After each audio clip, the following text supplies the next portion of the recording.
अयोध्या में अपना जन्म, कांग्रेस और आरजेडी का गठबंधन और जीत करके लूटने की क्या स्वतंत्रता देंगे आप इनको?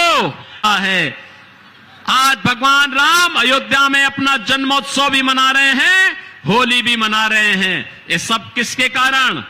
मोदी जी के कारण। किसके कारण? आज आप अयोध्या जाके देखिए, ऐसी चमका दी गई अयोध्या, ऐसी चमका दी गई, ऐसी चमका दी गई, आपको लगेगा कि अयोध्या प्रभु राम के समय की अयोध्या आ गई है। कभी अयोध्या जाकर के देखें आप। महर्षि वाल्मीकि की साधना स्थली यहां पर है। और बहनों और भाइयों, महर्षि वाल्मीकि के नाम पर इंटरनेशनल एयरपोर्ट का निर्माण अयोध्या धाम में हुआ है। निषाद राज भगवान राम के मित्र थे। वहां जितने भी यात्री विश्रामालय हैं, सब निषाद राज के नाम पर हैं। श्रद्धालुओं के लिए फ्री भोजन की व्यवस्था अयोध्या में ये माता सबरी भोजनालय से प्राप्त होता है। बहनों और भाइयों, आज आप अयोध्या में जाएंगे, एक नई अयोध्या का एहसास होगा। और इस नई अयोध्या के लिए आज हम सबको मोदी जी को हृदय से धन्यवाद देना चाहिए। और इसीलिए मैं आज आपके बहनों और भाइयों, भारतीय जनता पार्टी और एनडीए देश का सम्मान बढ़ा रही है, देश की सुरक्षा के लिए कार्य कर रही है, देश के अंदर समृद्धि के लिए, विकास के लिए, विरासत के लिए, गरीब कल्याण के लिए कार्य कर रही है। तो दूसरी ओर ये कांग्रेस और आरजेडी का गठबंधन, एक गठबंधन, एक इसका उद्देश्य क्या है? गठबंधन का उद्देश्य है कि सत्ता प्राप्त करना, मिलकर के लड़ना और जीत करके लूटना। लूटने की क्या स्वतंत्रता देंगे आप इनको? कतई नहीं देना है। जेडीयू और बीजेपी की सरकार ने जिस अराजकता से उबारा है, आज बिहार को उधर नहीं जाने देना है। बहनों और भाइयों, मैं तो आपसे कहने के लिए आया हूं, मैनिफेस्टो में आप देखिए, मोदी जी ने कहा है हम आत्मनिर्भर और विकसित भारत बनाएंगे।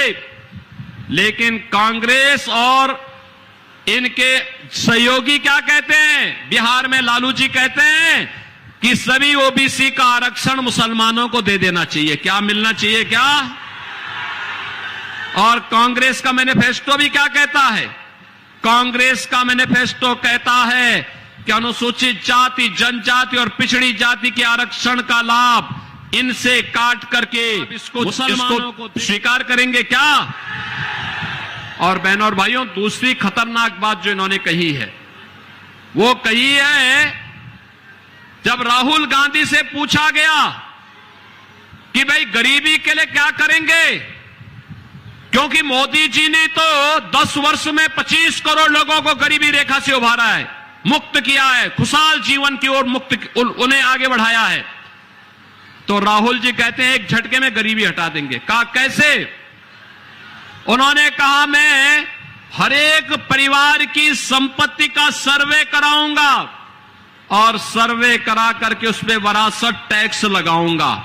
बहनों और भाइयों, विरासत टैक्स का मतलब आप समझे? ये विरासत टैक्स का मतलब है आपके बाप दादों की, आपके पूर्वजों की जो संपत्ति होगी, उसमें से आधी संपत्ति ये लोग ले लेंगे और आधी संपत्ति लेने के बाद फिर उसको अफगानिस्तान और बांग्लादेश से जो घुसपैठिए भारत के अंदर आए होंगे उनको बंदर बांट करेंगे। आप मुझे बताइए, आपके पास 2 कमरे का घर है, आपके पिताजी ने, आपके दादा ने बना करके दिया है, और वो 2 कमरे के घर में एक में आप रहें, एक कमरे में आप रहें, एक कमरे में जबरदस्ती किसी मुसलमान को, घुसपैठिए को दे देंगे, क्या आपको स्वीकार है क्या? क्या आप स्वीकार करेंगे क्या? अरे क्या हो गया इस कांग्रेस को? इसके अंदर लगता औरंगजेब की आत्मा घुस गई है। औरंगजेब, बहनों और भाइयों, मुगलों का सबसे क्रूर बादशाह हुआ था, और कोई शरीफ मुसलमान भी अपने पुत्र का नाम औरंगजेब नहीं रखता। क्योंकि औरंगजेब ने अपने भाई की हत्या की, फिर औरंगजेब ने अपने बाप को कैद कर दिया था। और अगर औरंगजेब की कारस्तानी को देखना हो तो पटना की खुदा बख्त लाइब्रेरी में जाकर के पढ़िए, उसमें शाहजहां की जीवनी के बारे में आपको जानकारी मिल जाएगी। शाहजहां कहता है ऐसा कमबख्त पुत्र किसी को पैदा न हो, क्योंकि यह जीते जी तो पानी के लिए शाहजहां को तरसाया था और मरने के बाद भी उसने कहा कि यह तो क्या, इससे अच्छा तो ये हिंदू है। तो जीते जी अपने बड़े बुजुर्गों का सम्मान करता है, उनका आदर सत्कार करता है और मरने के बाद श्राद्ध और तर्पण करके उनको पितरों को जल देने का काम करता है। बहनों और भाइयों, ये औरंगजेब ने जजिया कर लगाया था हिंदुओं पे। ये मंदिर जो तोड़े गए थे काशी विश्वनाथ का, मथुरा में श्री कृष्ण जन्मभूमि का, ये इसी दुष्ट औरंगजेब ने तोड़े थे। और बहनों और भाइयों, ये औरंगजेब जजिया कर लगाया था, कहता था या तो कर दो नहीं तो मुसलमान बनो। उस समय का ये जजिया कर, ये विरासत टैक्स कांग्रेस का ये जजिया कर है। हमें जजिया कर वाली सरकार नहीं चाहिए, जजिया कर वाली पार्टी नहीं चाहिए। और इसीलिए मैं आया हूं आपसे कहने के लिए कि आत्मनिर्भर और विकसित भारत के लिए देश की आवाज के साथ हमें भी एकजुट होकर के चुनाव जिता करके भेजना है। डॉक्टर संजय जायसवाल उच्च शिक्षित चिकित्सक हैं, इनके पिताजी भी डॉक्टर मदन प्रसाद जायसवाल जी भी, मैं भी उनके साथ सांसद था। डॉक्टर संजय जायसवाल भी मेरे साथ सांसद थे और साथ साथ विकास की चर्चा करते थे, बिहार के बारे में चर्चा करते थे, यहां के गरीबों के बारे में चर्चा करते थे, यहां के उत्थान के बारे में चर्चा करते थे। और इसीलिए मैं आज आपके पास आया हूं संजय जायसवाल के लिए, विशेष रूप से आया हूं। उत्तर प्रदेश में भी 14 सीटों पर चुनाव होने हैं, लेकिन मैंने कहा जाऊंगा संजय जायसवाल के लिए जरूर। और बहनों और भाइयों, इसीलिए आपके पास आया हूं। डॉक्टर संजय जायसवाल को चुनाव जिता के भेजेंगे।